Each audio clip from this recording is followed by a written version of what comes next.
शुभ प्रणाम समस्त को अनेक शुभेच्छा जनाई श्री राधा चरितर आजिर अध्याय को आपण मानक स्वागत करुछि। राधाकुंड प्रकट हेबार कारण। हे वज्रनाभ, मते जना अछि कि परम भक्त श्री उद्धव एठाकू आसीथिले आउ से ही तुमको राधाकुंड विषय रे कहिछंती। उद्धव बद्रीनाथ तो जाइथिले, मात्र सेठरे तांको भल लागी नथिला। से पुनः फेरी आसी ए दिव्य कुंड निकटरे बास करथिले। ए राधाकुंड अत्यंत दिव्य अटे। श्री राधाराणी ही एहाको प्रकट कराइथिले। एतिके कही महर्षि शांडिल्य ए राधाकुंड विषय रे कहिबा आरंभ करथिले। आउ किपरि राधाकुंड विषय रे कहिबा आरंभ करथिले। से भयानक राक्षस थिला, अरिष्ट। अरिष्ट तार नाम थिला। से अत्यंत बलशाली थिला। जेतेबेले जेउ भଳି रूप चाहुथिला सेपरि से रूप हेई जाउथिला। थरे से अरिष्ट मथुरा को आसीथिला। हे वज्रनाभ, कंसर राक्षस मानक सहित मित्रता करिबा तार गोटे बहुत शौक जेपर थिला। एमिति तार बहुत राक्षस सांग माने थिले। अरिष्ट कंसर नाँ शुणिकी ही मथुरा को आसीथिला।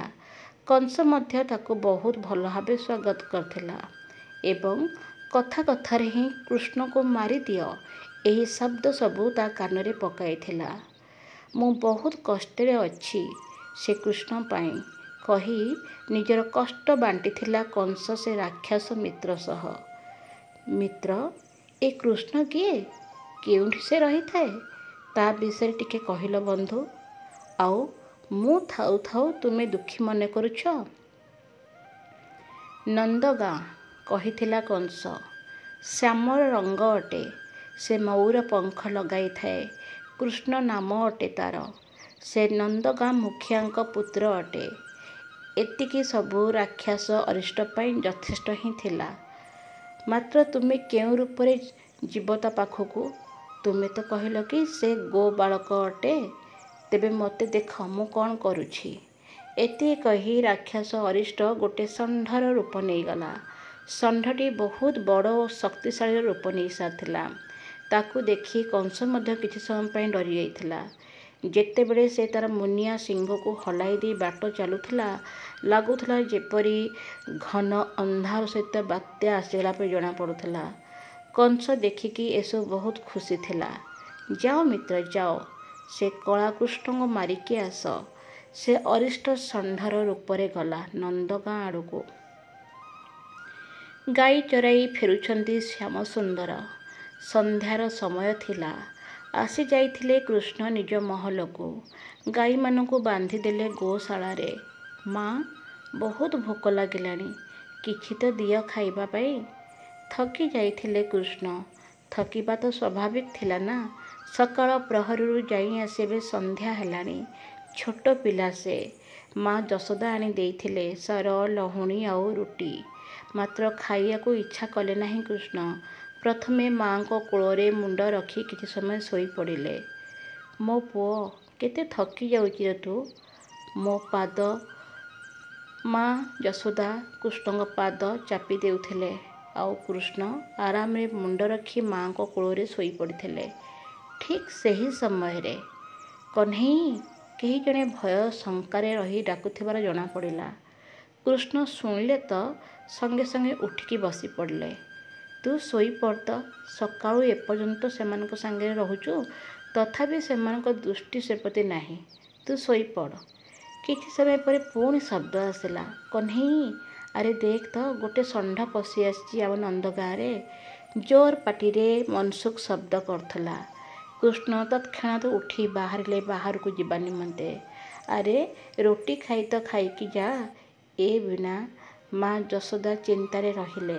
बाहर को आसी देखिया को चाहिए तो एक बड़ आकार षंढ नंदगां रे पशि ता सिंगरे अनेक किछि जिनस सब भांगी उपाड़ी सारथिला। गाई माने तो ताकू देखी दौड़िया को लागिथिले। पिला बुढ़ा जीए भी सामना को आसुथिले तांको आक्रमण करि चली थाए से षंढ। कृष्ण एसबू सही पारलेनी। ଡେଇଁ ପଡ଼ି ପ୍ରଥମେ ଗୋଟେ ଗଛ ଉପରକୁ ଚଢ଼ିଗଲେ ଏବଂ ସେଠାରୁ ରହି ସେ ଅରିଷ୍ଟକୁ ଦେଖିବାକୁ ଲାଗିଲେ। ଅରିଷ୍ଟ ମଧ୍ୟ କୃଷ୍ଣଙ୍କୁ ଦେଖି ସାରିଥିଲା। ଏହି ସେ କୃଷ୍ଣ ଦୌଡ଼ିଲା କୃଷ୍ଣଙ୍କୁ ଆକ୍ରମଣ କରିବା ନିମନ୍ତେ। କେହି ଜାଣିପାରୁନଥିଲେ କି ଏବେ ହେବ କ'ଣ। ସମସ୍ତେ ପାଟି କରି ଖାଲି କହି ଚାଲୁଥିଲେ, କହ୍ନେଇ ତୁ ନିଜକୁ ବଞ୍ଚା। ସେ ଅରିଷ୍ଟ ଭାବିଥିଲା କି ସେ ଗୋଟିଏ ବୃକ୍ଷକୁ ଉପାଡ଼ି କୃଷ୍ଣଙ୍କୁ ନିକ୍ଷେପ କରିବ ଆଉ କୃଷ୍ଣଙ୍କର କ୍ଷତି କରିବ। ମାତ୍ର ଏ କ'ଣ, କୃଷ୍ଣ ତ ତା ଉପରେ ହିଁ ଚଢ଼ିଗଲେ। ମାତ୍ର ଏପରି ହେଲା କିପରି? ସେ ରାକ୍ଷସ ଅରିଷ୍ଟ ବୁଝି ପାରିନଥିଲା। ମାତ୍ର ଏତିକି ସେ ଅରିଷ୍ଟ ବୁଝି ସାରିଥିଲା କି ଏ କେହି ସାଧାରଣ ବାଳକ ନୁହେଁ। ସେ ଦୌଡ଼ିବାକୁ ଲାଗିଲା। ମାତ୍ର ତା ପୂର୍ବରୁ କୃଷ୍ଣ ତା ଶିଙ୍ଗକୁ ଶକ୍ତ ଭାବରେ ଧରି ସାରିଥିଲେ। ମାତ୍ର କିଛି ସମୟ ମଧ୍ୟରେ କୃଷ୍ଣ ଟାଣିକି ତା ଶିଙ୍ଗକୁ ଉପାଡ଼ି ଦେଲେ ଏବଂ ସେ ଷଣ୍ଢ ଅରିଷ୍ଟ ରାକ୍ଷସ ଯିଏକି ମାଟି ଉପରେ କଚାଡ଼ି ହୋଇ ପଡ଼ିଗଲା ଏବଂ ତା ଉପରେ ଚଢ଼ିଗଲେ କୃଷ୍ଣ। ରକ୍ତରେ ଲଟପଟ ହୋଇଯାଇଥିଲା। ସେ ତଳେ ପଡ଼ି ସାରିଥିଲା। ତଥାପି ସେ ଉଠିବାକୁ ଚେଷ୍ଟା କରୁଥାଏ।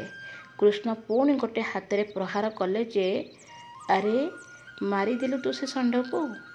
ଆରେ ଷଣ୍ଢକୁ ମାରିଦେଲା କୃଷ୍ଣ। ନନ୍ଦ ଗାଁର ସମସ୍ତେ କହିବାକୁ ଲାଗିପଡ଼ିଲେ, ଆରେ ଷଣ୍ଢ ତ ଧର୍ମର ସୂଚକ ଅଟେ ନା। କେତେ ଲୋକ କେତେ କ'ଣ କହିବାକୁ ଲାଗିଲେ। ମାତ୍ର କୃଷ୍ଣ ଚୁପଚାପ ନିଜ ମହଲକୁ ଆସି ସାରିଥିଲେ। ଆଗକୁ ଜାଣିବା ଆଗାମୀ ଅଧ୍ୟାୟରେ। ଧନ୍ୟବାଦ। ନମସ୍କାର।